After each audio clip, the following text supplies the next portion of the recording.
finish the things that I need to give you this morning. Okay, so first, I already returned your scores for the laboratory and lecture exam. I think you already received it right now. Tama ba? Did you receive it already? Your score? Raw score. Raw score Yes pa yan, po, hindi ma'am. pa yan siya with, Yes wala pa po. siyang transmutation, no? So, to get the transmutation of your score, yung tinuro ko sa inyo na times 50 divided by 100 plus 50. So that is how you will transmute your raw score. And then I will give your grades if I can, no, I will give your grades for both laboratory and lecture mga this afternoon or this evening so that you will know you're standing in my class for this midterm.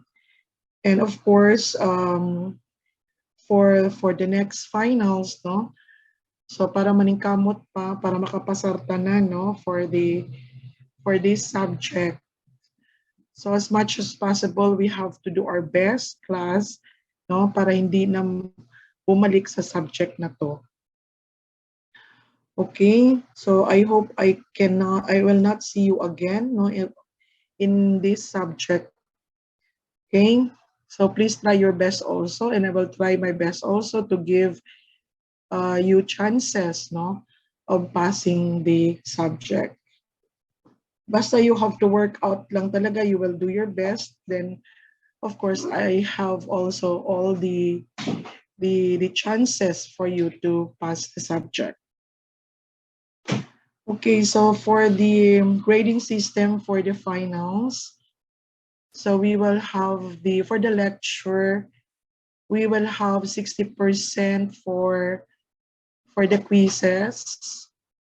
So I think we have 2 to 3 quizzes for the finals. And then another 40% for your requirements. So I will give a group requirement for the lecture this final so that everyone can pass the subject. So give your best, no, for your requirement. So 60% quizzes, 40% requirement, group requirement. Then that would be your CS, which is 50% of your final tentative grade. So the other 50% coming from the final exam for the lecture. Then that would be 2/3 of your grade for the final grade. The other 1/3 coming from the midterm grade. So the grade that you will have now, 1/3 of that, no, is part of your final grade. Yun na talaga yung mag-appear sa inyong transcript of records. So meaning, yung prelim grade at saka midterm grade, hindi yun makikita sa inyong transcript of records. Only the final grade. But in the computation, of course, ano man tayo, ano bang tawag doon? 1/3 sa prelim, 1/3 sa midterm, and then 2/3 for the tentative grade for the finals. Okay, so if ever mataas yung grade nyo sa midterm, so most likely, dapat taas din pala yung grade nyo sa tentative grade sa finals para tataas yung grades nyo for the final grade. Na yun yung mag-appear sa transcript of records. Excuse me. Now for the requirement, so you'll be having video reporting for 15 minutes. So medyo mataas na yung time nyo, no, for the reporting. 50 minutes is so enough na yan. So another one, our topics for the finals, we have public health nutrition, diet therapy, and routine hospital diets for today. So yung public health nutrition, I will just upload the video lesson kasi i-record ko lang yung lesson nyo for public health nutrition. But today we will watch the part of the public health nutrition after we discuss diet therapy and routine hospital diets. So that would be our topics for today. The remaining topics, you have the non-communicable disease or chronic diseases. We have chronic kidney disease, liver cirrhosis, peptic ulcer, myocardial infarction, and of course we have diabetes mellitus 1 and 2 for our lecture. So meaning yun na yung remaining ninyo na topic na we will discuss or sa async, no? Sa async week, yun yung inyong dapat i-tackle or i-study. Then for the last set of topics, that would be your requirement. So these are the infectious diseases like COVID-19 or SARS. Then we have amoebiasis, dengue, hemorrhagic fever, chickenpox, and measles. So yun yung other set of topics na dapat ninyong i-report. So kumbaga tatlo yung sets natin for different topics. So yung introduction ngayon and public health nutrition, then non-communicable diseases. So I think there are 5, no, yung na-mention ko kanina. And then for the last, infectious diseases. So dietary management of infectious diseases and non-communicable diseases. So yun yung topic natin for the finals. So for next week, so I think you will have your recollection and you will have also your pinning and copying, right? So hindi na tayo magkita tayo sa 15, no? Tama ba? Ano yung recollection ninyo, 2M? Next Monday daw, ma'am. Next Monday, so 14. So hindi man natin schedule sa klase. We still have one meeting. That would be 14 for the lecture. Okay? So 16, copying ninyo. Congratulations, no? Advance. And then 17, ay, tentative pa to kung may klase ba o wala, no? But the CIs are working, no? Na sana they will grant us a rest on the 17th of November. Nag-grant na ba, Divino? You have information about this? About sa ano po, ma'am? Na 17 na, gina-work out na we have to ask them to give us a rest on 17? Wala pa po ang final announcement, ma'am. So wala pa siguro na-approve, pero the CIs are working, no, for that. So sana ma-approve. Para after the 16, syempre copy kayo sa ipag-practice, right? So more or less, sana bigyan tayo ng rest or rest day on the 17th of November. So ang ating meetings medyo hindi siya ganun kadami for these finals kasi sa 28, 29, 30, I think there's another activity. Tama ba, Divino? Opo, ma'am. May nurses days po and ma'am, students day po, ma'am. Oh, so yun. So, kumbaga, ang meeting lang talaga natin is 7 to 12 this week and 21 to 26. So kumbaga, yun yung mga async week natin, no? So that is why ang ating lesson we group into 3 para matapos siya na kahit merong mga walang classes, then we could still have our lessons, no? And activities for the laboratory. Now, so we're done with the, now we will go, if you have no questions, we will proceed now to our rubrics, no, for the group requirement or reporting for the lecture. By the way, I hope Miss Perez is here. Are you with us now?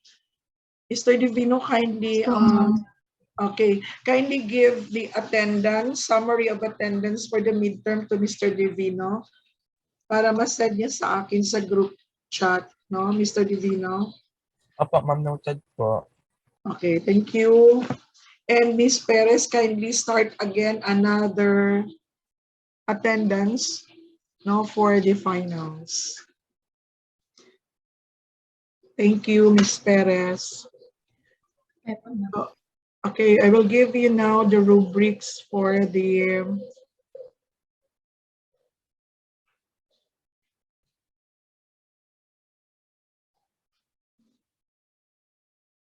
wait lang class. Di ko pala na-open.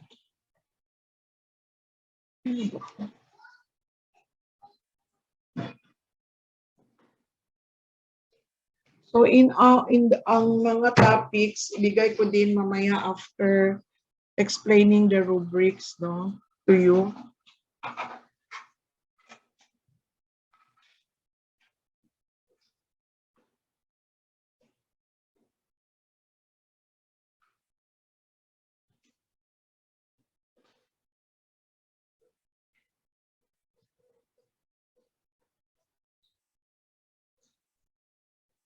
Okay.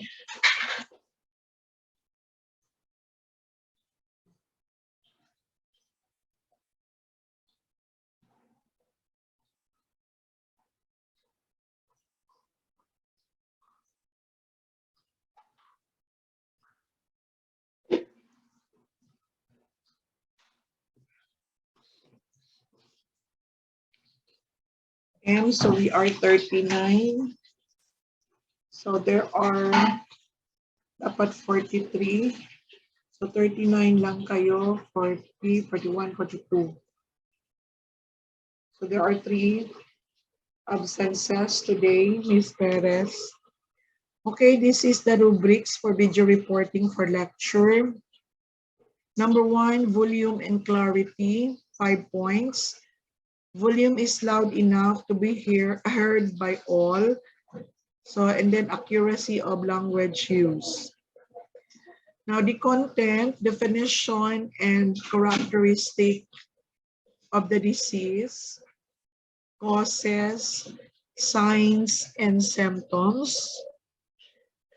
Then give brief nursing and medical management. Give the appropriate or accurate diet, management, and rationality of the disease.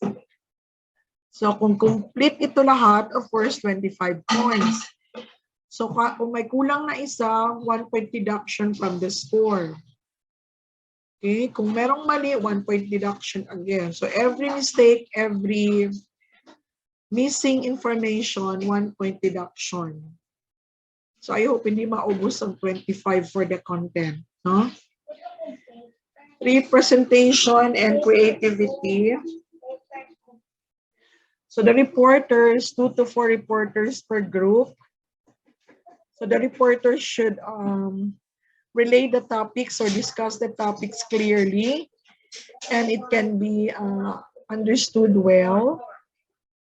And also the presenter should know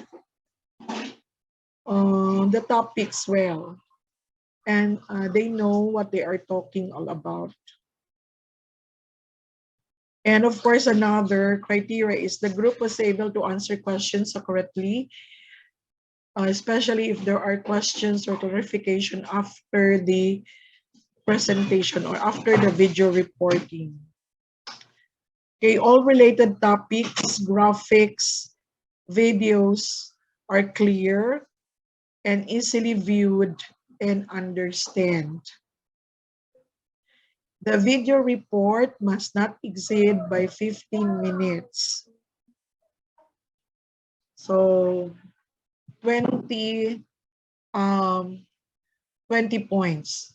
Sa 15 minutes na time allotment, kung magkulang kayo ng 15 minutes, okay lang as long as complete yung content. Ang problema, kung hindi kayo umabot ng 15 minutes, pero incomplete yung content. So yun yung problema doon. Okay? Kung sobra naman kayo, as long as hindi sumobra ng 3 minutes, so you have an allowance of 3 minutes, no? Kung hindi sumobra ng 3 minutes, walang deduction sa points. Okay? So take down notes. Any question about the rubrics, video reporting sa lecture? Any question, clarification? Ito yung 40% of your CS for these finals.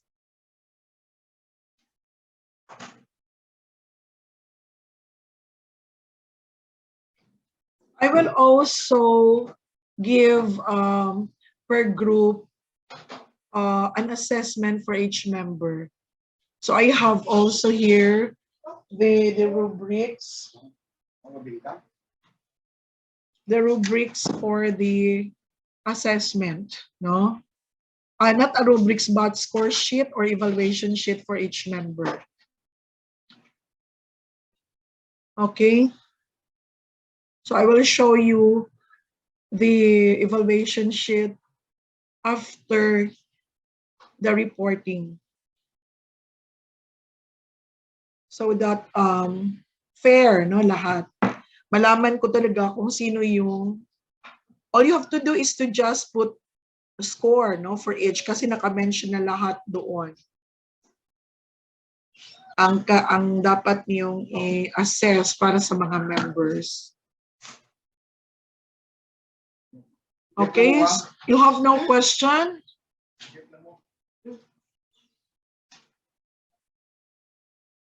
None?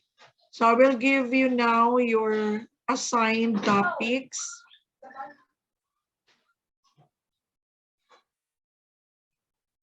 I forgot. Wait lang, class.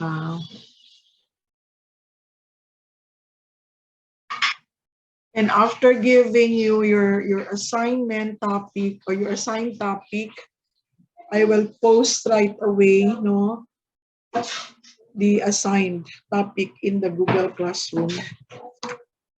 Or you could disseminate the jobs or responsibility for each to each member.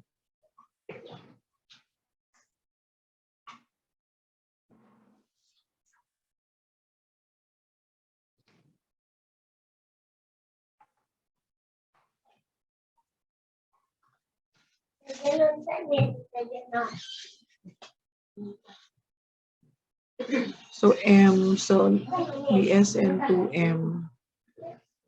Okay, I'm opening the Google Classroom. So wait lang for a while. So final lecture requirement.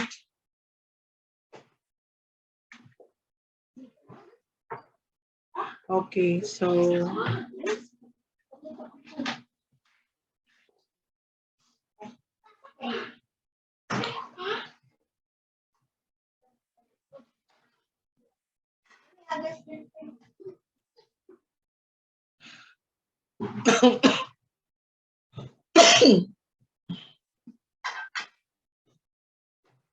can you see now what's on the screen?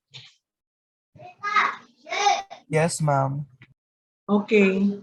So you have here finals, lecture requirement, video reporting.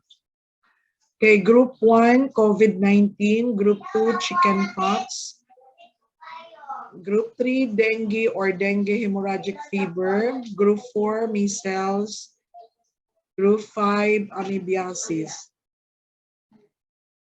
So I have also uploaded the PDF copy of the rubrics as your guide, no, in making your requirement. Okay, so I will post now this one. You will submit this, or we will watch the video reporting on November 22 at 9:30 a.m. So meaning you have to submit your video reporting before 9:30 a.m. on or before 9:30 a.m. on November 22.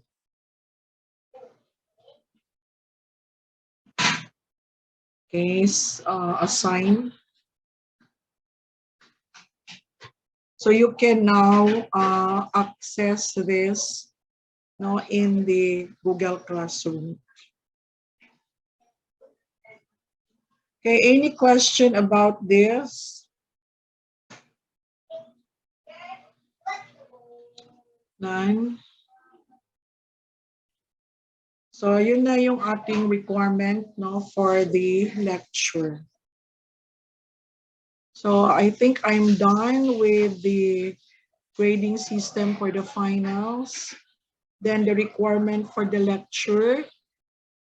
So we will proceed na, yeah, Mr. Dickem Cheng. Yes po, good morning po. Regarding po din sa different topics, so whatever the reporting of per group, Kindly make your voice louder. I cannot hear you well. hello po ma'am, ito po, hello. Okay, so what's the concern all about? Yes po ma'am, regarding po sa group topics po na na-assign niyo po, so whatever na report po ng per groupings po, ay yun na po yung lesson na studyhan po namin for finals po ma'am, or you will be giving a parang separate na ano po dun, parang PowerPoint presentation for our parang yung ano po, parang yun po ang leading references po namin for finals na studyhan po ma'am. Yes, but I will give you another inputs for the dietary management. So your report, and then I will give you dietary management for each topic reported. So kung nakita ko tama lahat yung inyong reported dietary management, then I will not give another one. So malalaman nyo kung tama yun kasi I will not give additional or inputs no for the dietary management. Yun lang hindi kompleto or mali. I will correct it during the lecture. Okay. Thank you so much po. Okay?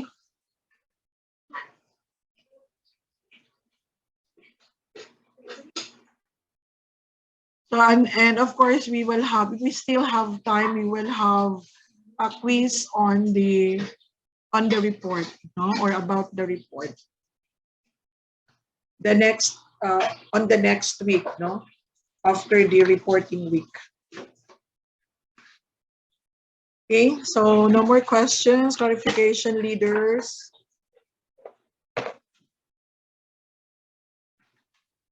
None. So we will go now to our first topic, which is diet therapy.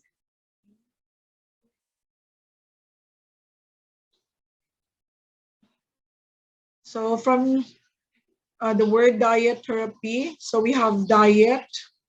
Diet is an allowance of food and drink consumed regularly by an individual. So consume regularly. So do not use diet when you are skipping meals. So you cannot use the word diet, no, when you are referring to skipping meals, because skipping meals is not consuming food regularly. Okay? So diet is you consume the meal no regularly according to your dietary allowance, according to your diet prescription. Okay, so when you say therapy, it's for the cure or treatment, and may also somehow prevent no the occurrence of a specific disease.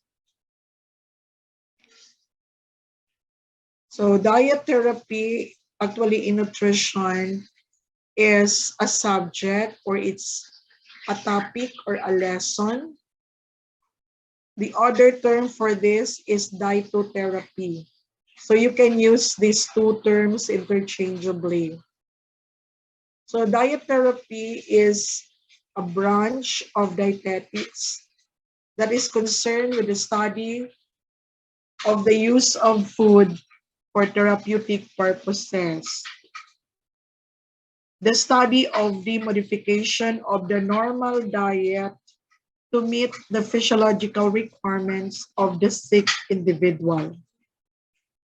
This is the study of the use of food as a factor in aiding recovery from illness. So meaning we will modify the normal diet or the regular diet to therapeutic diet for therapeutic purposes or to hasten or aiding recovery from illness. When we say therapeutic diet is what we're going to study in diet therapy. So that is how they differ, no? The two terms differ. So this is a diet modified or adapted from the normal diet to suit specific disease conditions, designed to treat or cure disease.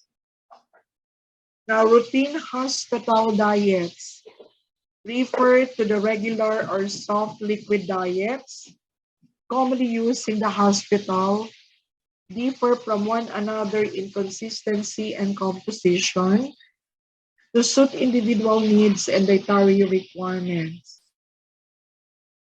There are some times that you have to combine the two, the consistency and composition.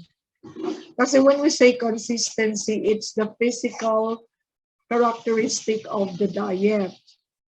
Say composition, it's the nutrient content of the diet. Like for example,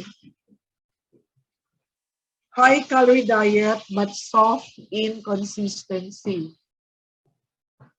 Or full liquid diet. So let's say full liquid diet, meaning it contains nutrients, no? But liquid, no, at room temperature. So like blenderized feeding, like pasteurized feeding. So meron siyang carbohydrates, protein, and fats, and vitamins, and mineral content, but their physical characteristic from solid to soft to liquid. So that is what I mean when I say na sometimes these two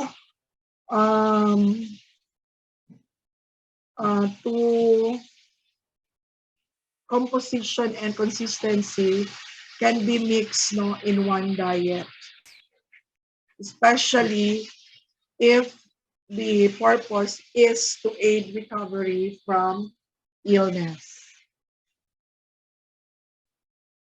What are the purposes of diet therapy? Number one is to maintain or restore good nutritional status. So if you are in normal status of health, then you have to maintain that, no, using your diet prescription. When you are undernourished or overnourished, then you have to use diet therapy, no, to make your status, health status, or nutritional status normal again.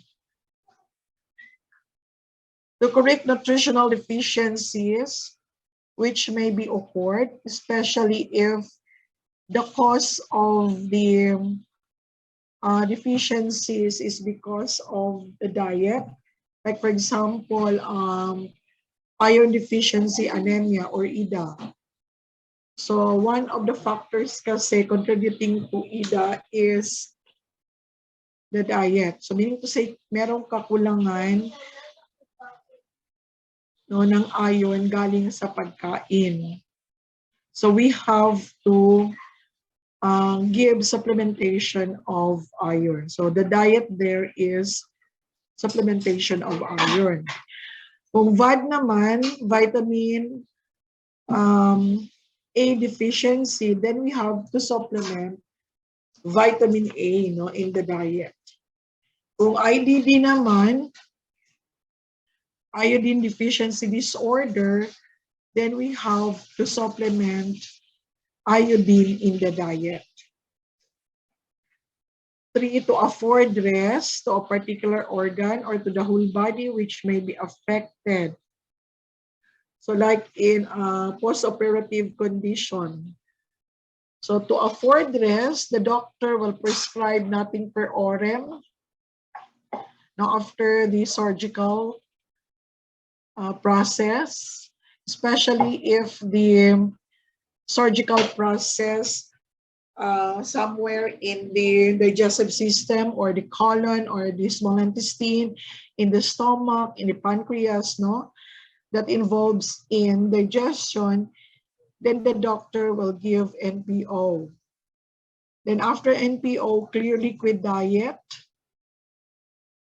After clear liquid diet, full liquid diet. After full liquid diet, soft diet to full diet.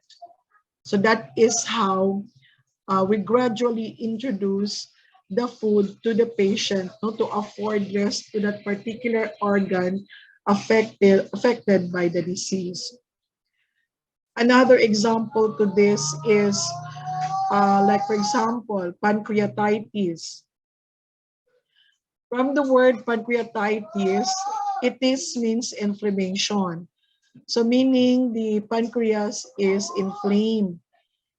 So meaning there is malfunctioning of the pancreas.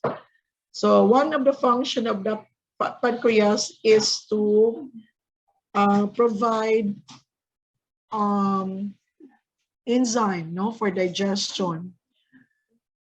And one of the symptoms of pancreatitis is steatorrhea. Steatorrhea is a loose bowel with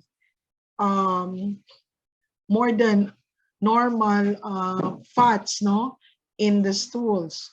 So meaning to say, fats there is maldigested. So meaning the pancreas cannot produce lipase, no? Kasi nga inflamed siya or meron siyang malfunctioning, may sakit. So to afford rest to pancreas, which is inflamed, we will give low-fat diet. Okay, so that is how we will afford rest to the pancreatitis or the pancreas which is inflamed. And there are a lot of examples for that. Okay, so to adjust the diet to the ability of the body to metabolize the nutrients, especially if the disease has something to do with metabolic processes or metabolic disorders like PKU, celiac disease, SPRU, no, these are maldigestion disease and malabsorption disease, so metabolic condition, no, illness rather. So we have to give selective and restrictive diet para maka-adjust ang katawan, no, ng tao na merong ganitong karamdaman. Then I think that the next has something to do with number 1, to bring about changes in body weight whenever necessary. So if the nutritional status of the person is not normal, then diet can also do something about it. So we're done with the purposes of diet therapy. Basis of modification. So what are our bases of modification? Number 1 is normal requirement. So we will base talaga on the normal requirement. No? So example of this is the recommended energy nutrient intake. or the dietary prescription. Okay, so we will not base on the actual, no, actual result or actual requirement of the person. Kaya baka yung actual requirement niya, it's not the normal. Like for example, kung obese siya, so dapat hindi yung actual weight ang gamitin natin to compute the total energy requirement kasi lalo siyang tataba, right? So dapat natin gamitin ano yung normal para sa kanyang height. Anong normal na weight para sa kanyang height. At doon tayo mag-base ng calorie requirement niya, not the actual weight. Okay, doon tayo sa normal.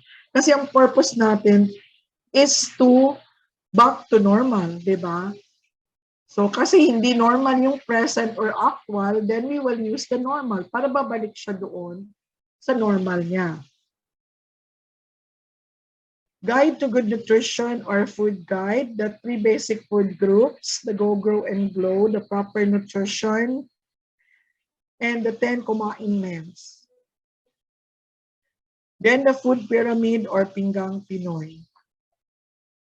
Number 2, previous nutritional status of the individual. So we will see or we will require the client to relay his or her medical history. So kailangan natin to. Ang doktor nga din na nagtatanong, may lahi ba kayo na ganito? Nagkaroon ka na ba ng ganito before? Ilang beses ka na nagkaroon ng ganitong atake?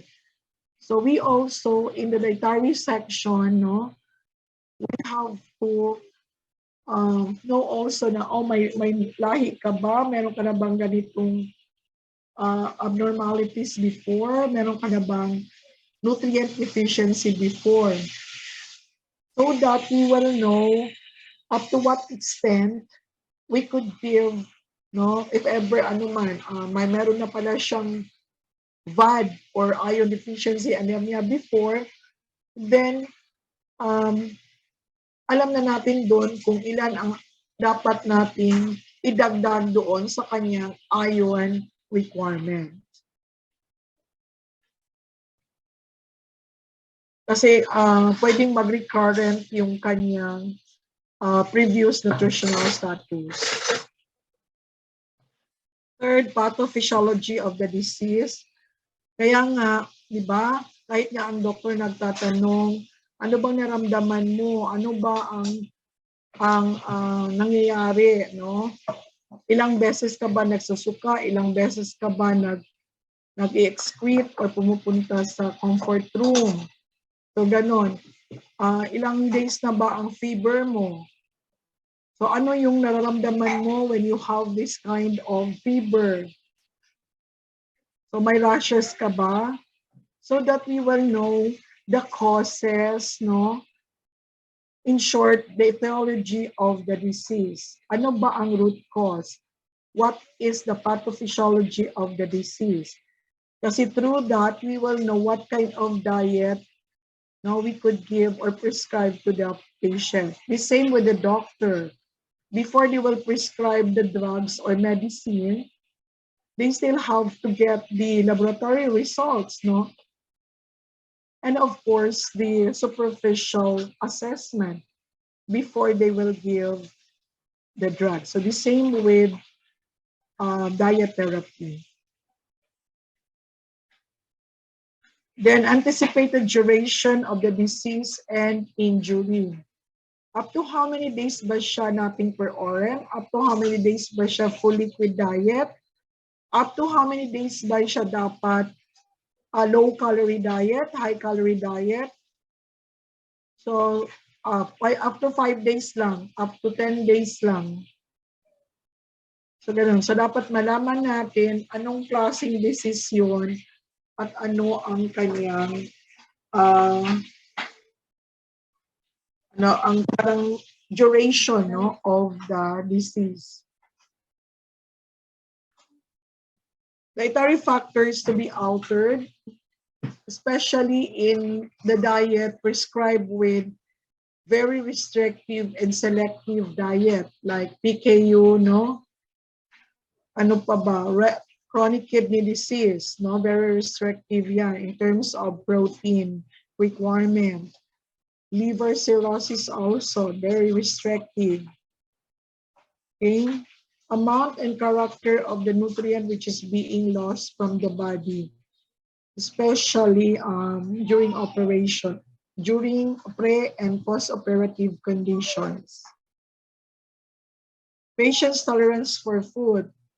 Can the patient tolerate food by mouth? Pwede ba siya mag-oral feeding? O baka nasogastric feeding siya? Or baka jejunal feeding na talaga siya? Or parenteral nutrition? So it depends on the tolerance of the patient. So if the patient can tolerate solid foods, then as long as it's not restrictive, then you can give solid foods. 8, socioeconomic and other consideration. Okay, syempre may sakit, nasa hospital siya, no? So yung take-home requirement niya na diet or meal, dapat easy to prepare. So mean to say, time-wise, effort-wise. Say effort-wise, yung ano, kailangan ba talaga na mag-spend siya ng lahat ng energy niya to prepare the food? So hindi, no? Dapat effort-wise, time-wise, madali maluto. Hindi na kailangan talaga mag-spend ng many hours sa kitchen to prepare that. And of course, budget-wise. And of course, we have to respect also, no? Each practices and beliefs, no, of each ethnic groups. Okay? Or customs and tradition of each group, no? Especially here in the Philippines, we have many groups, no? Ethnic groups. Okay, principles of dietary management. Liberalization. So as long as the patient can tolerate it, and within the required diet, then you could give it to the patient, no? So bakit man natin pigilan kung kaya niya? Yun nga ang ating purpose, di ba? To go back to normal. So para unti-unting mag-go back to normal, then liberate it. Give the patient a freedom to choose and to eat as long as within the margin, no, of the requirement. Sorry. Now, individualization. Ito applies ito to diseases prescribed with very restrictive and very selective diet, no, like PKU. Hindi mo man pwede na i-general diet ang PKU or else ma-damage ang kanyang brain because of too much protein, di ba? So individualized talaga ang diet ng PKU. Also the diet of celiac disease, no? Kasi hindi pwede na bigyan mo siya ng general diet or routine hospital diet. Another one is chronic kidney disease. Because of the restriction of the protein, the diet of CKD is individualized.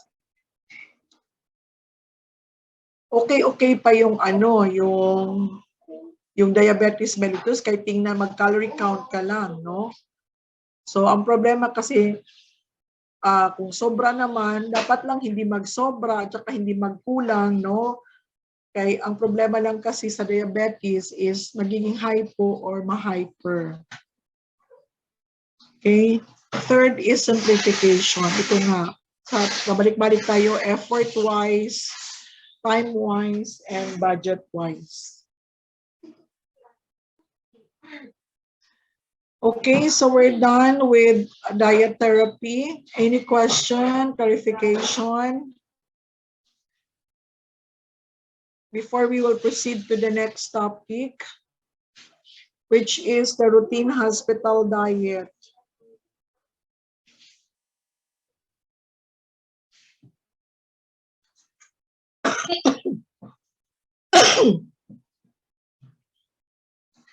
None? Okay. If there's none, then we will proceed to routine hospital diets.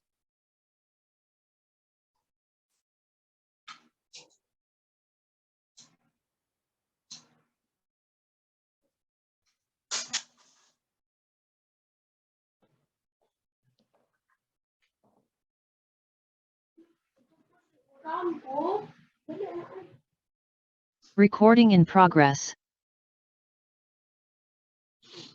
Okay, objectives for routine hospital diets. By the end of the period, the students will be able to recognize special dietary needs for patients, clients with different disorders, and use the appropriate nutritional care to manage them. Apply the knowledge learned in clinical practice. Okay, the first set, we have for the first classification, modification in consistency. So under liquid diet, we have 3. And B, soft diet, we have 5. Now for liquid diets. So clear liquid diet. An allowance of food and drink consists of food that are liquid and leave no residue. Usually inadequate in terms of nutrient content and macronutrient content, which are the carbohydrates, protein, and fats. Should not be used for more than 2 days. Food selection, fat-free broth, strained juices, black coffee, salabat, plain gelatin, plain sugar, or hard candies. So to klaruhin lang natin, class, ha? Itong mga food selection dito, these are clear liquid diets or foods or example of foods in clear liquid diet. But it doesn't mean it can be given to all diseases prescribed with clear liquid diet. Intindihan yung ibig kong sabihin? Kasi kung ang pasyente nagkaroon siya ng operation at the same time diabetic siya, and then gi-prescribe siya ng doctor ng clear liquid diet, of course we cannot give plain sugar or hard candies. But instead we could give strained juices or plain gelatin. Or salabat, no? So pwede natin bigyan siya, but not plain sugar or hard candies. Kung ang pasyente naman prescribed with clear liquid diet pero meron siyang cardiovascular disease, then we could not give black coffee. Diba? But instead, we could give salabat or strained juices. Okay, so that is what I mean. Although lahat ito na dito are samples of liquid diet, but it doesn't mean we could give this food selection to all kinds of these diseases prescribed with clear liquid diet. We also consider the complications of the patient na nag-undergone ng pre- and post-operative conditions. Full liquid diet, intermediary between clear liquid and soft diet. So meaning we could not give soft diet, from clear liquid to soft diet, hindi pwede yun. Dadaan muna siya sa full liquid diet before is soft diet. Kasi di ba alam natin, ang clear liquid diet, inadequate talaga siya. Kung baga, pure water siya. Di ba? Or strained walang masyadong strain juices. So, kumbaga, wala na siyang halo na another form of solid food or nutrient. Tapos dadaan mo na siya sa full liquid, meaning to say meron na siyang laman na nutrients, no? Pwede na may protein, carbohydrates, and fats, but liquid form. So from clear to full liquid to soft diet. So consists of liquid or strained semi-liquids foods or foods that liquefy at room temperature, free from cellulose and irritating spices and condiments, can be planned to be nutritionally adequate. Food selection, pure and strained meat and fish, oatmeal and strained lugaw. Indication, post-operative condition, acute infection, facelifting. Okay, so acute infection usually ang affected kasi nito ang tonsils, right? Magkaroon talaga ng tonsillitis, no, usually pag may infection. So pag inflame yung tonsils, hindi yan makalulun or makaswallow ng coarse food. So dapat full liquid diet. Wala naman siyang another complication. Yun lang, may fever lang siya kasi may infection, no?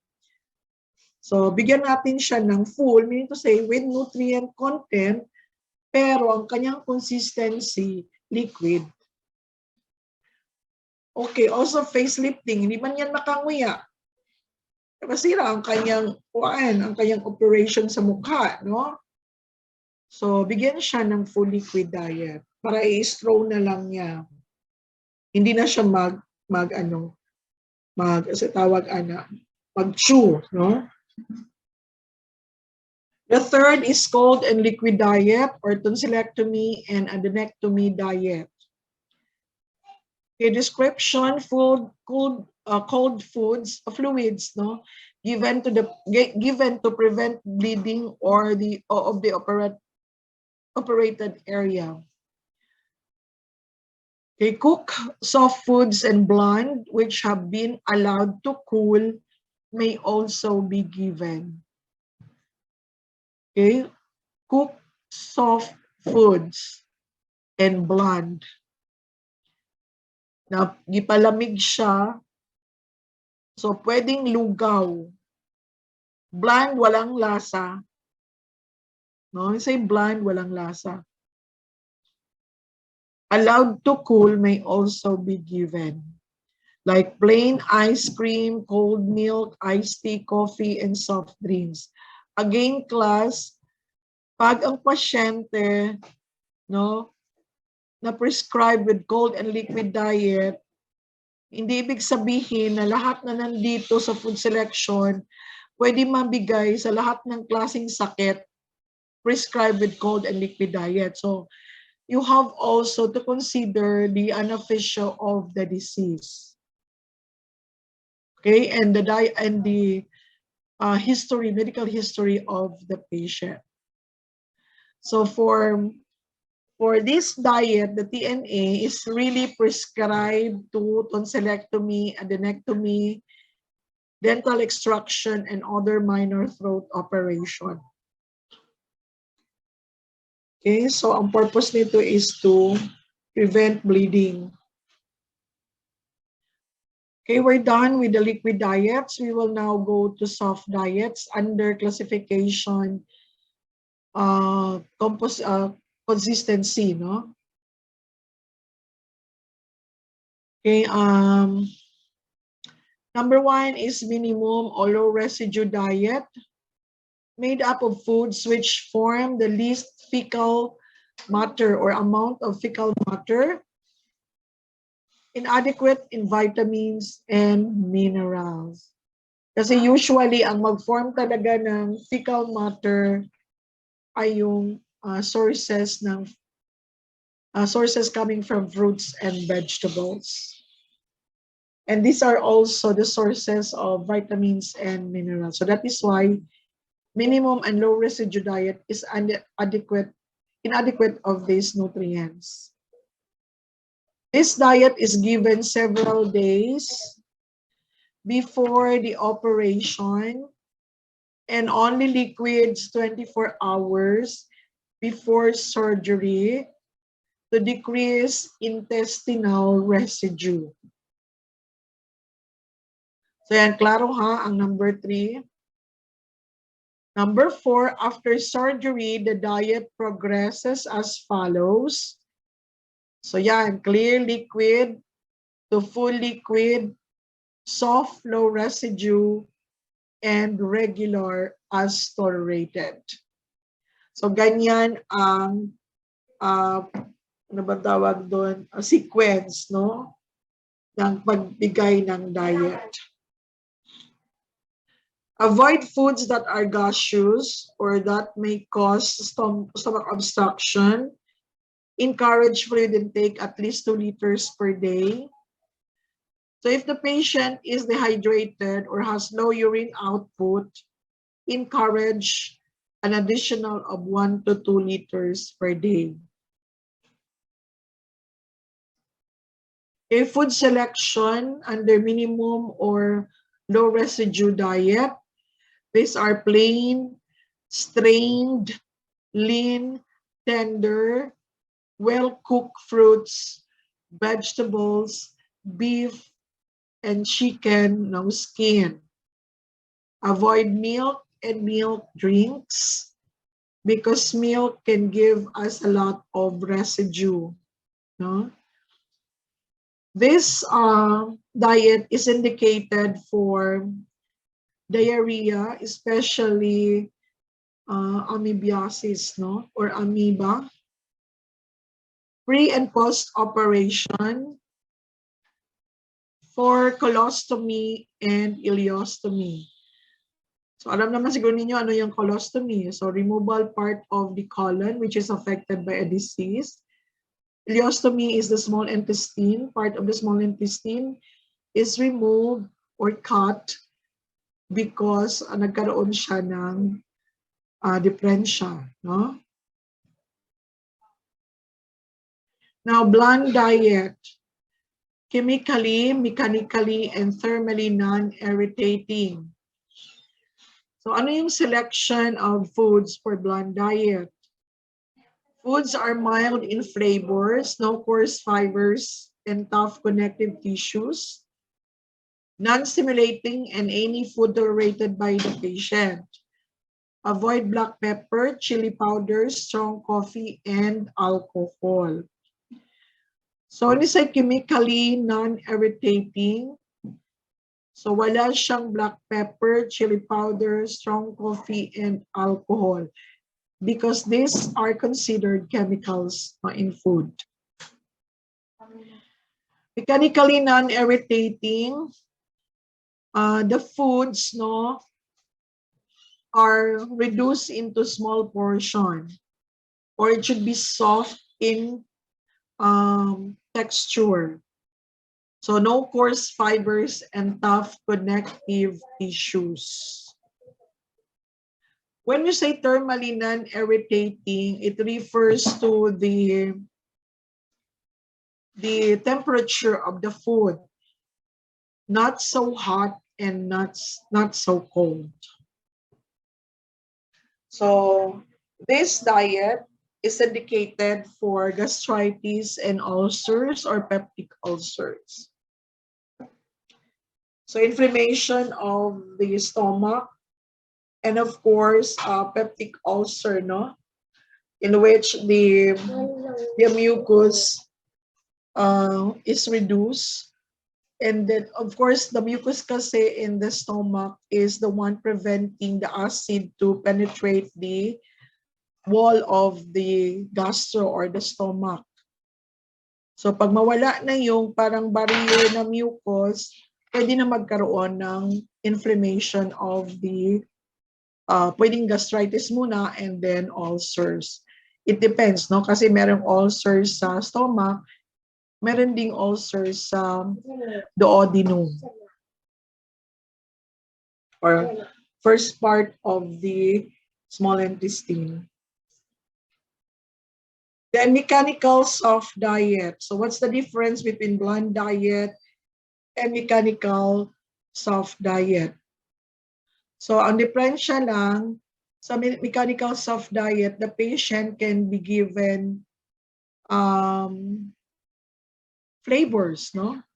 Pwede siyang magkain ng mayroong mga soy sauce, no, patis. Pwede nga siya mag-alcohol, no? Basta ano lang siya, 2 drinks, 1 drink and 2 drinks, no? Pero ang hindi lang pwede sa kanya, yung mga coarse fiber at saka yung pagkain should be reduced into small portion, like fish. So instead na small matchbox size, you have to flake the fish. For pork naman at saka beef, instead of giving slices of it, then you can give ground beef or ground pork. Huh? So food selection, full diet but reduced into small portions by grinding, chopping, and mincing, no, and etc. So indicated for poor dentures and lack of teeth. So pwede yung sa bata, yung mga baby, so dapat mechanically soft diet yung sa mga 6 months old baby. Now, low fiber diet contains minimum indigestible carbohydrates and tough connective tissues. So dito, we have to avoid giving tough and connective tissues in meat, seeds, skin of fruits and vegetables, whole grain cereals, and coarse breads. The indication is spastic constipation. One of the characteristics of spastic constipation is bulk stools, very hard and very bulky stools that is not easy to excrete sometimes due to forced excretion of this very huge stools and hard stools. It may lead to the bleeding of the rectum. So to avoid further bulking of these stools, we have to reduce the fiber content of the diet. Next is diverticulitis. So there is inflammation of the diverticulum. So baka ma-inflame siya masyado because of fiber, then we have to decrease the fiber content of the food. And another GI disturbances. High fiber, normal diet with fiber increase. So the food selection include foods avoided in low fiber diet. Indication is atonic constipation. The other term for this is lazy bowel. So wala naman siyang muscle tone, no? So bigyan natin ng muscle tone by giving high fiber food. So para magkaroon din siya ng bulk, no? So at the same time, magkaroon siya ng muscle tone. Ito yung parang when you excrete a lot of effort, no, inside the comfort room or in the toilet. So when you release your effort, it will also go up, no? Go back inside, and you will excrete very little. But you feel like excreting talaga, but it will not. You cannot force, no, to excrete it. So para ma-solve yung problem mo, then we have problem of the client, then we have to give high fiber diet. So those are some, there are many, no? Those are some routine hospital diets under the classification of consistency. Now we will go to the modification in composition. So the calorie, we have 2. For carbohydrates, we have also 2. Protein, we have 3. Fats, we have 2. Minerals, we have 3. And full diet. Now for the calorie, the first one is high calorie diet.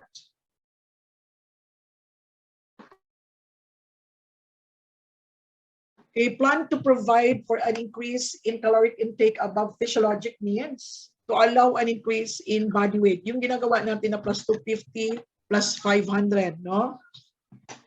So foods in normal diet. So yung normal diet, di ba ang basis natin for modification is the normal requirement. So ito na nga yun, no? Foods in normal diet, but we have to avoid giving excessive amounts of fried foods. Diba, in our lesson in the midterm and prelim, because fried foods may interfere with appetite. So I don't think I need to explain that again, no? So alam nyo na yan, bakit hindi tayo magbigay. Now, indications, underweight. This is for underweight. Now, low-calorie diet. Plan to provide an intake below calorie needs and designed to allow for loss in weight. Ito na yung minus 250 plus minus 500, no? Food selection, avoid high-fat foods and avoid carbohydrates. Indications, overweight and obesity. And there are more indications, no? These are just example of those. Then carbohydrates, high carbohydrates. Carbohydrates is increased by 50% above normal TER. Okay, 50% ang may increase. So kung meron siyang 200 grams per day, so 50% of 200 is 100. So magiging 300 grams yung kanyang requirement for high carbohydrates diet. So food selection, rice, cereal, root crops, dried beans, and legumes. So pwedeng sa rice, kung hindi contraindicated. Pwedeng cereals, kung hindi contraindicated. Pwedeng root crops, kung hindi contraindicated. Dried beans and legumes, if not contraindicated.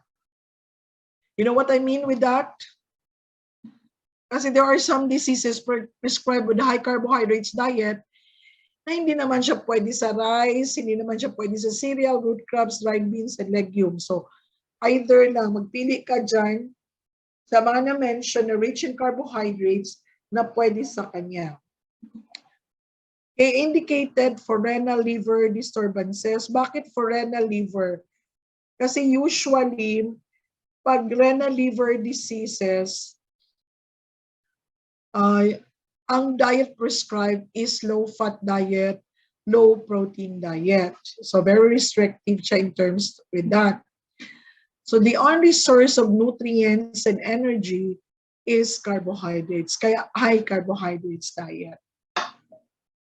And of course, for preparation for surgery, alam naman natin, surplus of carbohydrates can be stored in the body in a form of glycogen. So in preparation for muscle wasting after surgery, then the patient should be given high carbohydrates for glycogen stores. A low carbohydrates, carbohydrate is reduced by 50%. So kabaliktaran doon sa high carbohydrates. So dito naman, bawasan ng 50%, no? But protein and fats are increased. So food selection, foods high in protein, indication, obesity, celiac disease, and epilepsy. So tingnan nyo class, hindi naman ganun, di ba? Sa ano kasi ketogenic diet, imagine 90% fats, no? 8 to 10% protein, and 1 to 2% carbohydrates. Ang ibig sabihin, ang normal lang talaga is we have to deduct 50% from the carbohydrates. But still, we have to give minimum amount. Kaya low carbohydrates ang epilepsy. No? Celiac disease naman, selective yung low carbohydrates sa celiac disease. Hindi ibig sabihin lahat ng source of carbohydrates bawasan ng 50%. Hindi. As long as wala siyang gliadin and prolactin, then pwede siya for celiac disease. Ang meron naman kasi gliadin and prolactin ay ang wet barley and rye, no? Pero yung rice, wala yung gluten, no? Okay, protein. High protein, protein increased by 50% to 100% above normal TER. Okay, emphasis on milk, eggs, cheese, meat, poultry, and fish. Pregnant, lactating, PEM, surgery, and burns. Ang burns talaga, ito yung medyo 100 nga. May naalala ko before, 3rd-degree burns. So, binigay talaga sa kanya na diet, 1 egg a day talaga. 3 times, no? 1 in the morning and 1 in the evening for hard-boiled egg. So, binigyan siya ng 100% additional to the daily protein requirement, no? From the normal daily protein requirement. Disease of the liver, ito siya na disease of the liver na first stage, na pwede pa siyang ma-mend or ma-treat ang injury ng liver. Hindi pa siya umabot sa final stage na liver cirrhosis. Kasi pag liver cirrhosis, 0 to low protein diet na yan, no? Because of ammonia. So pag medyo pwede pang ma-heal, like hepatitis siya, no, inflammation pa lang of the liver, then pwede pa siyang bigyan ng high protein diet. Now, low protein restricted to 50% below of normal protein requirement. So, ang allowed lang, give legumes, nuts, cereals, and vegetable in limited amounts. Avoid calcium and sodium. Kasi tingnan nyo naman ang mga indication. Hepatic coma and acute glomerulonephritis. So, inflammation of the glomeruli, di ba? So, meaning to say, medyo humihingi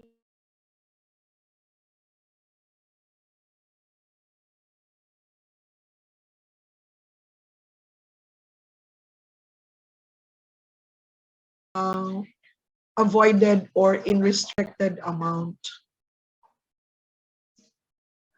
So, protein-free or zero protein.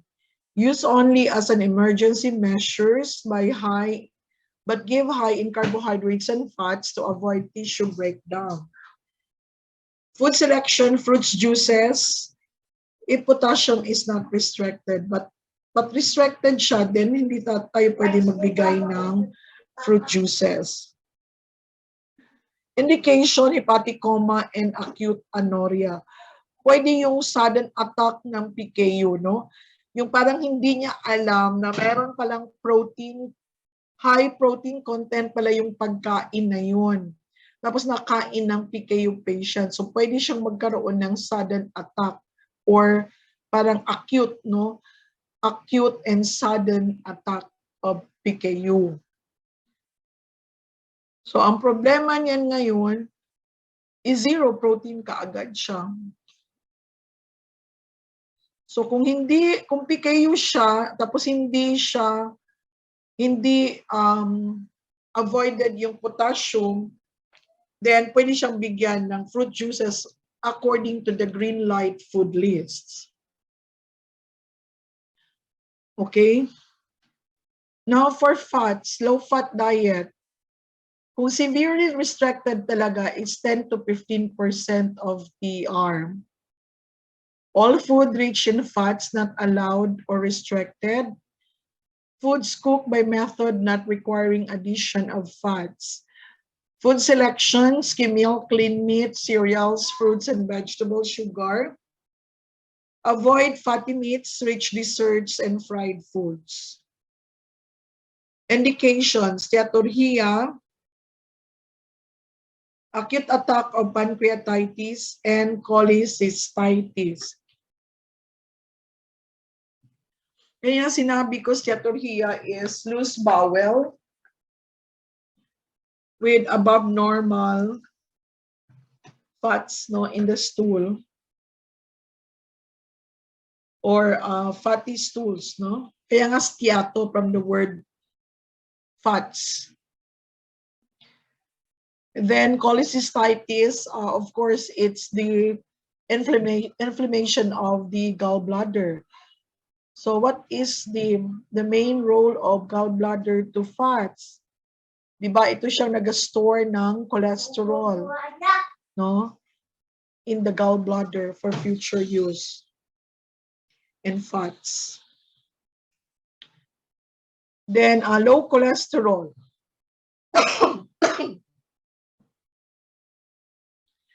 Dietary cholesterol reduced to less than 300 milligram. The exact is 200 milligram lang ang allowed per day. Or nakalagay kasi dito, reduced to less than 300 milligrams. So mean to say, below 300 milligram. So the exact is 200 milligram per day. You take down notes. Okay, food selection, egg yolk limited to 2-3 per week, egg yolk. Pero yung white, pwede siya, no, kasi yun man yung may albumin, pero wala siyang, hindi siya very high in protein and cholesterol. Meron talagang cholesterol itong ating egg yolk. Egg white as desired. Limit only or fish, skim milk, fruits, and vegetables. Indication, atherosclerosis. Of course, you know what is atherosclerosis, right? The position of fats, no, in the wall of the arteries. Siya yung merong plaque formation or deposits, no, sa wall ng ating arteries.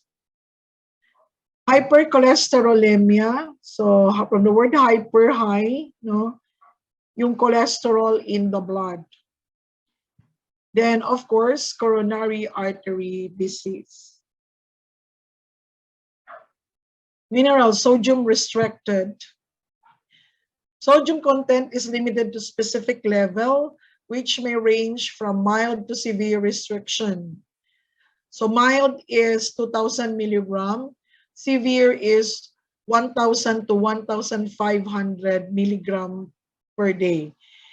And recommended lang dito coming from natural sodium content of the food. So bawal yung mga canned goods, cured, processed foods, no, ginagamitan ng salt and sodium, no? And of course, preservatives, monosodium glutamate, salt, patis, and toyo are omitted from the table or on the patient's tray. So kumbaga, bland ito para sa ating panlasa, pero if we are accustomed with no salt, no flavor, no of salt, then makikita din natin yung, or malasahan natin yung pagkain, malasahan natin ng sodium coming from natural food or not natural content of sodium from food. Provides an adequate diet with a prescribed level of sodium according to individual needs. Indication, hypertension, congested heart failure, and pregnancy-induced hypertension. Potassium restricted diet. Potassium content of the diet is reduced to about 1 to 1.6 milligram per day. This is only 1/2 of the normal requirement of potassium per day, no? Ganun siya konti. Food selection gives cereals, breads, sugar, fats, protein foods, fruits, and vegetable within the prescribed amount. Restrict amounts of milk, cream, eggs, meat, fish, and poultry. Okay, indications, renal failure. So, merong renal failure. Hyperkalemia, there is accumulation of potassium in the blood. Kasi nga may renal failure, no? Usually, one of the complication of renal failure is hyperkalemia. Then Addison's disease, this is adrenal insufficiency. So meaning to say, hindi masyadong nakaproduce ng hormone, adrenaline, yung ating adrenal gland. Then anuria and oliguria. Anuria is the absence of urine. Oliguria is scanty urine.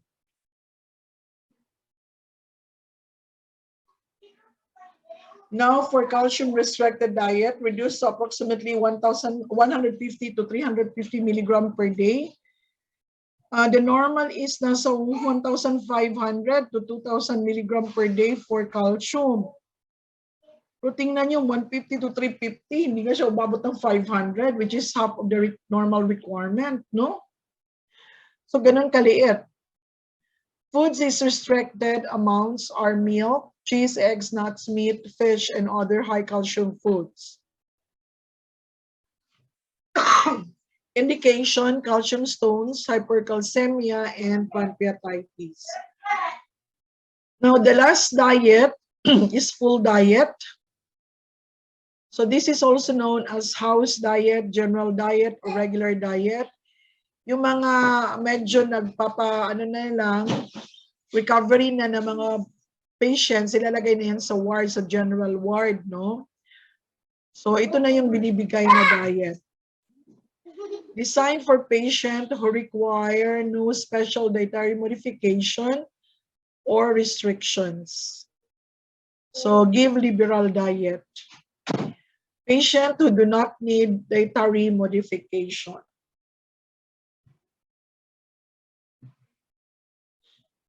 Okay, so those are some of those diets, no, in the hospital.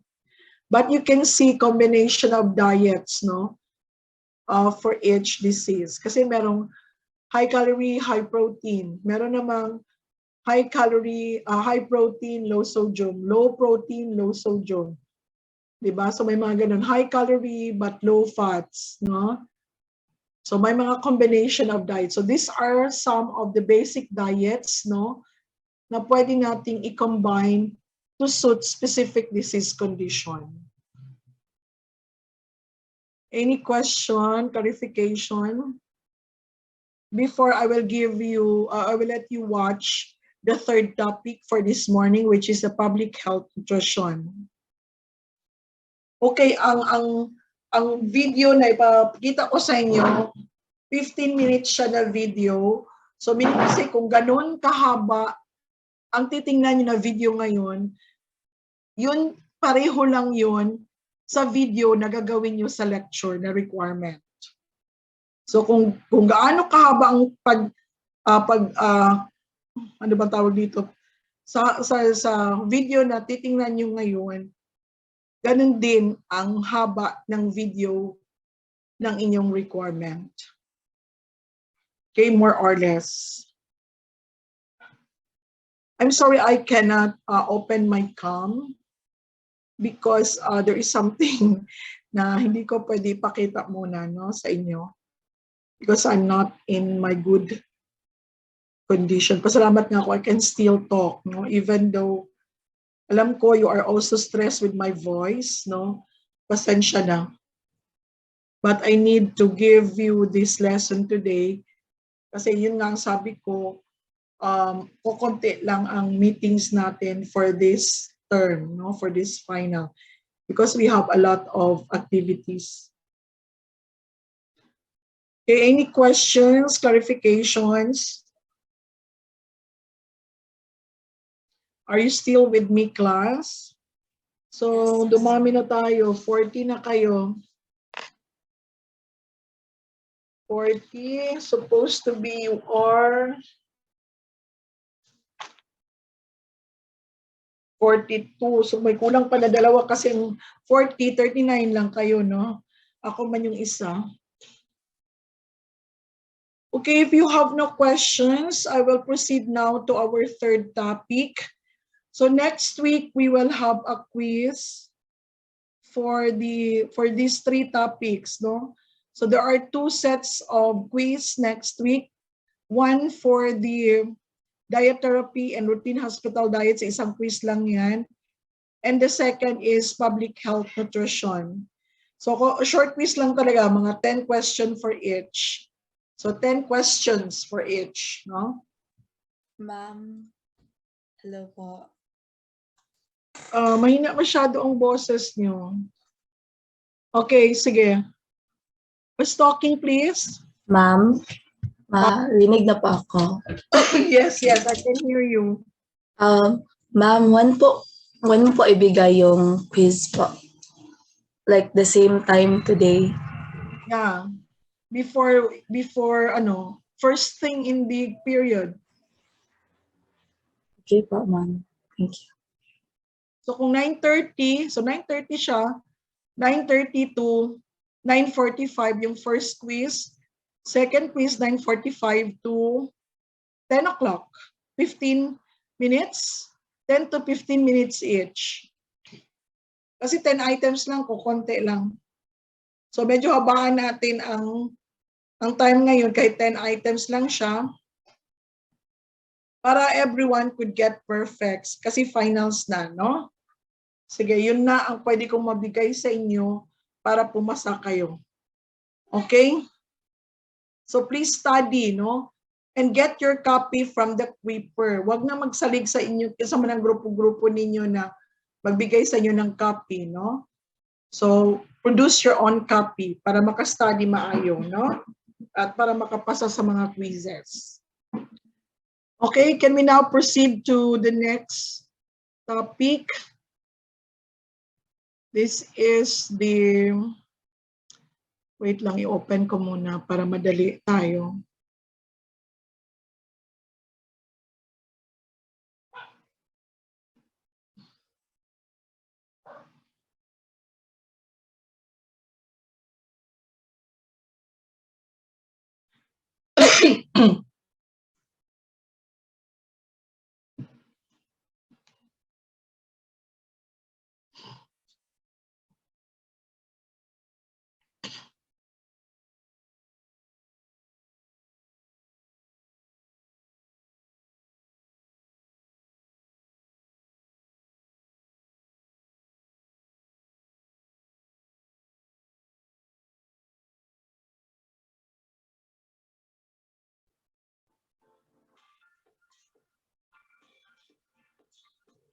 Maayos na nutrisyon ay ang pundasyon ng maunlad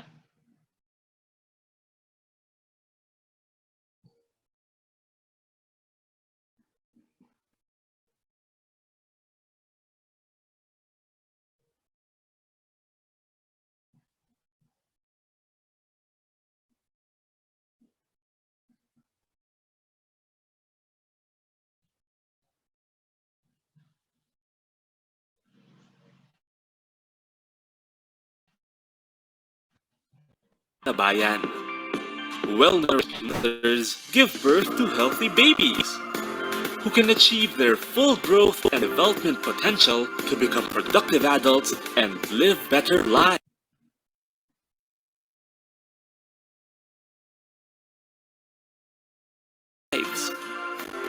Kaya naman, ang pamahalaan sa pangunguna ng National Nutrition Council ay higit na paigtingin ang pagtugon sa hamon ng malnutrisyon sa ating bayan. Ang tugon, ang Philippine Plan of Action for Nutrition 2017 to 2022 o PPAN.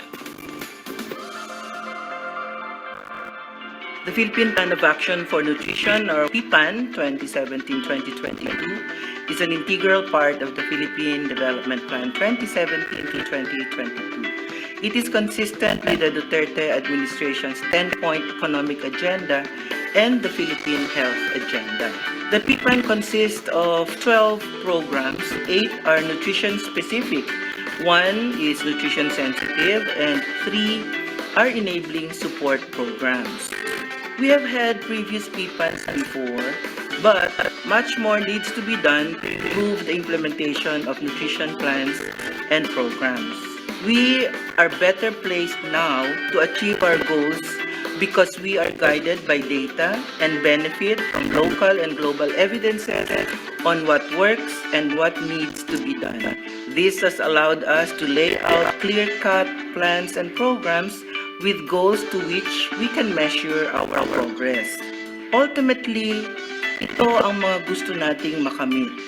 We want the prevalence of stunting and wasting to significantly improve. Gusto din nating bumaba ang bilang ng mga sanggol at bata na biktima ng micronutrient deficiency o yung kakulangan sa vitamina A, iron at iodine. Gusto nating mapababa o kung hindi man ay hindi natataas yung prevalence ng overweight at obesity sa mga bata, sa mga adolescents or teenagers at sa mga adults. If we achieve these goals, we contribute to the improvement of the quality of our human resource base. We also reduce inequality and we also reduce maternal and child mortality. These are the measures that we need to live up to for us to be able to say that PPAN 2017-2022 is a success. The road towards a well-nourished nation starts in the mother's womb. Poor nutrition during pregnancy compromises the growth and development of the child in the mother's womb. When a mother isn't getting the proper nutrition for herself and for her baby, the child comes into this world malnourished. So sa simula pa lang, dehado na yung bata. Deficiencies in key nutrients inhibit the normal growth and development of the fetus. In some cases, it may even threaten the child's survival. When growth faltering happens in the first 1,000 days of life, undernutrition, particularly stunting, happens. Stunting is irreversible. Children who are stunted have diminished cognitive and physical development, reduced productive capacity, and poor health. Buong buhay na papasanin ng isang tao ang mga epekto ng kakulangan sa nutrisyon simula noong siya ay nagbuntis ng kanyang ina. Focusing on the first 1,000 days of life is one of the strategic thrusts for nutrition action of PPAN 2017 to 2022. The nutrition-specific programs are programs that address the immediate causes of malnutrition, yung lack of food at saka disease. The nutrition-specific programs will have more sustained effects if the more underlying causes, lack of income, lack of access to certain services, are addressed through the nutrition-sensitive programs. Intensified LGU mobilization is actually working closely with the LGU to capacitate them to plan, implement, monitor, and coordinate their local nutrition. Geographically isolated and disadvantaged areas. And IPs are indigenous peoples, and the PPAN wants to make sure that these groups are specifically reached by services. And in doing that, we also have to recognize that the IPs have their culture, and we should respect that in the design and implementation of nutrition programs. Whatever the LGU does, they should be supported by the adequate policy support coming from the national level in planning, implementing, and coordinating nutrition programs, and in many cases also provide supply and funding support, especially for poor municipalities. Nutrition-specific programs are interventions that directly address malnutrition that is caused by inadequate food and poor dietary intake and poor maternal and child care. Kailangan ng support system na nakapalibot sa nanay at sa kanyang baby. We need to provide them an environment where health and nutrition services are available and accessible. There are 8 nutrition-specific programs under the PPAN 2017 to 2022. First, the Infant and Young Child Feeding Program encompasses the promotion of exclusive breastfeeding for the first 6 months and appropriate complementary feeding with continued breastfeeding up to 2 years and beyond. The program shall cover at least 90% of all children aged 0 to 24 months. The IYC components aim to ensure that all environments support the mother for optimal infant and young child feeding. Second, The Integrated Management of Acute Malnutrition will provide nutrition and medical services to almost 800,000 moderately and severely acute malnourished children 0 to 59 months old. This program includes the provision of ready-to-use therapeutic food and ready-to-use supplementary food. Ang National Dietary Supplementation Program na kilala sa tawag na Supplementary Feeding Program ay naglalayong madagdagan ang kalidad ng pagkain ng mga buntis, nagpapasusong ina, 6 hanggang 23 buwang gulang na mga bata mula edad 3 hanggang 5 taong gulang at 6 hanggang 12 taong gulang. Layunin din ng programang ito ang mapaunlad ang sistema ng school-based feeding program sa mga pampublikong paaralan sa elementarya at maging ang pagtatayo ng mga food plan para sa produksyon ng complementary foods at ready-to-use supplementary food. The National Nutrition Promotion Program for Behavior Change shifts from the usual increasing awareness of nutrition messages towards a strategy that will enable the adoption of positive nutrition behaviors. We have several components, including nutrition promotion in schools that will be done primarily with DepEd, the DOH, LGUs, and then we also have nutrition promotion in communities with the DOH and LGUs as the primary implementors, and then also nutrition promotion in workplaces. So that's with DOH and the Department of Labor and Employment. This component will also support having an enabling environment for these behaviors to happen. Ikalima, patuloy ang paglaban sa micronutrient deficiency sa pamamagitan ng micronutrient supplementation. Libreng ipamamahagi ang mga supplements na vitamin A capsules, iron folic acid tablets, at zinc para sa mga sanggol, mga batang nag-aaral, women of reproductive age, mga buntis, at mga nagpapasusong ina. Sixth, the mandatory food fortification program complements the micronutrient supplementation program. Itutuloy ang pagdadagdag sustansya sa mga pangunahing pagkain ayon sa Food Fortification Law at Salt Iodization Law. Kasama dito ang pagdadagdag sustansya sa harina, bigas, mantika, asukal at asin. 7. The Nutrition in Emergency Program assures nutrition protection and food availability during emergencies and disasters. Through capacity building, local governments will be able to integrate and institutionalize nutrition in emergencies and respond appropriately during and after the emergency to prevent the deterioration of nutritional status of vulnerable populations and improve resiliency. Lastly, the Overweight and Obesity Management and Prevention Program recognizes that overweight and obesity are primary risk factors of non-communicable diseases such as cardiovascular diseases, stroke, cancer, and diabetes.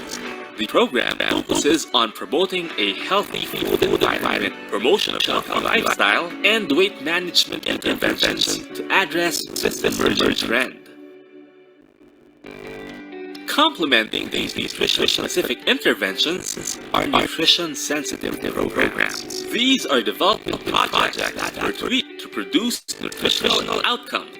Naayong proyekto ang gobyerno na sa unang tanaw ay walay kalabutan sa nutrisyon. Nutrition-sensitive programs and development projects that are tweaked or modified to produce nutrition outcomes. Tweaking or modification can be done by targeting households with undernourished children or nutritionally vulnerable groups, or targeting areas with high levels of malnutrition, or being a channel for delivering nutrition-specific interventions.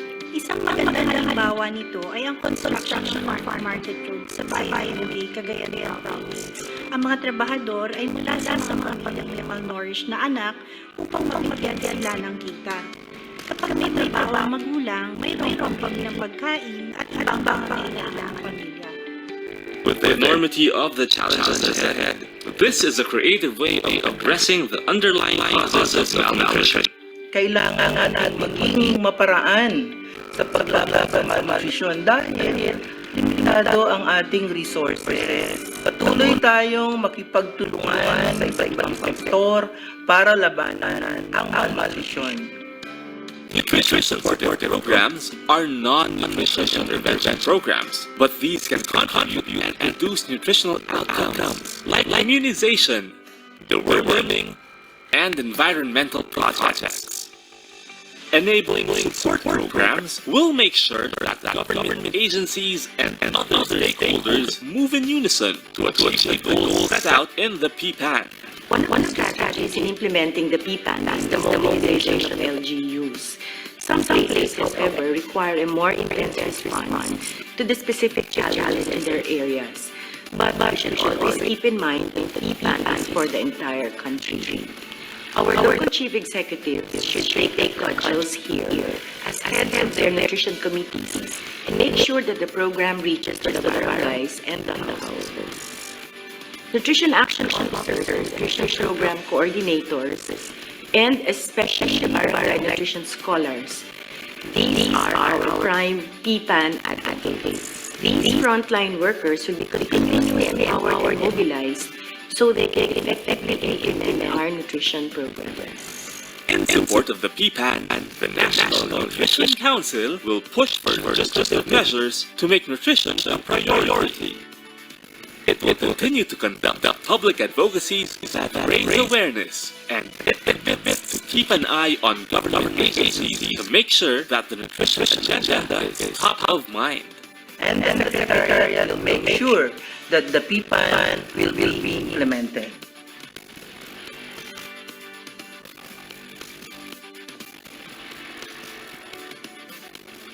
As the Secretary of Health and the Chair of the Governing Board of the National Nutrition Council, I will do everything in my power to ensure that the PPAN will be fully implemented. The Department of Health is committed to bring health and nutrition services to our people.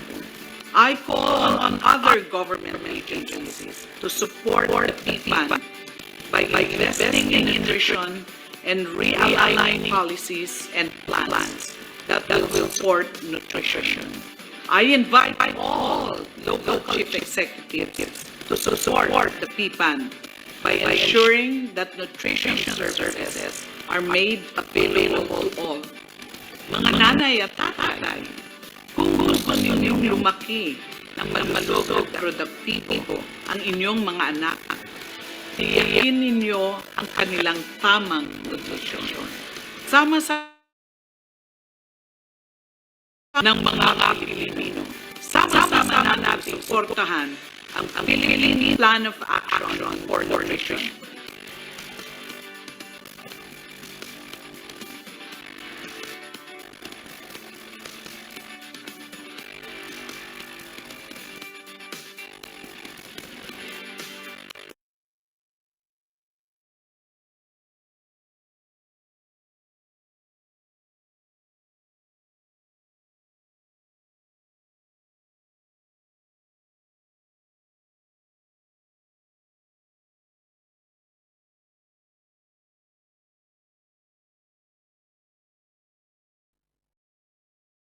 Okay, so I hope you learned something from the video. Plus, so that is one of the project of the government, no? To solve malnutrition in the country. So I will also upload in the Google Classroom the video lesson that I recorded, no? To if you want to know further about Philippine Plan of Action. Well, any question, clarification before we will end our class this morning? I will give you the remaining time for you to meet your group, no, so that you can start disseminating the responsibilities for your members. Question, clarification. Excuse me. None. Did I forget something, Mr. Gavino? No more? Mr. Gavino, are you still with us?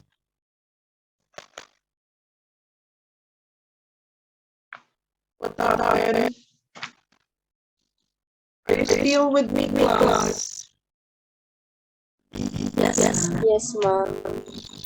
Okay, so any question, clarification? None? Okay, so the second session that we will meet maybe on 15. We still have we will meet again on the 15th of November before your coming ceremony. Okay, since you have no question, we have now the closing prayer, please, Miss Pagagan.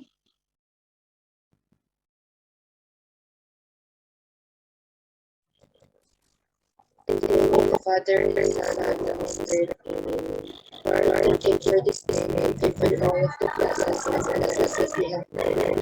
Hopefully, we will use this knowledge or apply my guidance.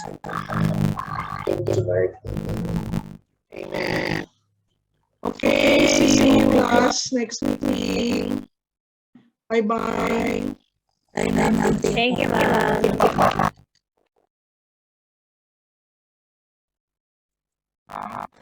Ma'am. Yeah. Ma'am? Ako naman malala, Lord. Yes.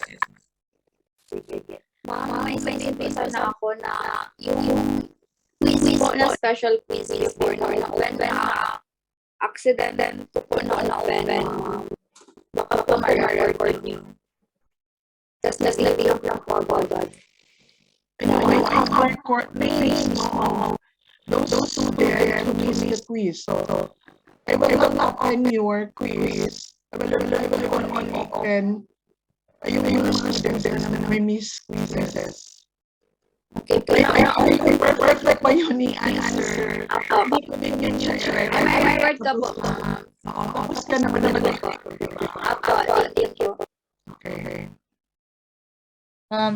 Nakita ko na ito galing sa exam na time ko na to siya, ma'am. Yes, time to siya. Unfortunately, I'm so sad. No? Bakit ganun? Okay, may thank you, ma'am. Yung alam naman yung ginawa ko, iwan ulit siya kasi feeling ko pa kasi mali yung machine. Hindi na mali yung machine. Just or something. Just don't know. I-check ulit. Yung nagagawa ko. Kaya matagal ko na-release. Supposed to be after the exam release. Ngayon, hindi ko release mo na. I recheck ko siya. Okay? Okay, ma'am. Thank you. Ma'am, Yes, go. ang good ma'am, sa finals good ma'am, most probably kapag may level 7 ka ma'am sa prelim, mabawi siya by finals ma'am, or parang makahila niya siya. Kung tentative grading mo sa finals sa 80 to 90, tapos 7.5 ka sa midterm and prelims, probably nasa 80 yan. Or 7.8, 80. So, dapat mag-ano ka, target ka 90 for final tentative grade. Para 9.8 ka sa inyong transcript of records. Apo ma'am, thank you po ma'am. Okay. Thank you.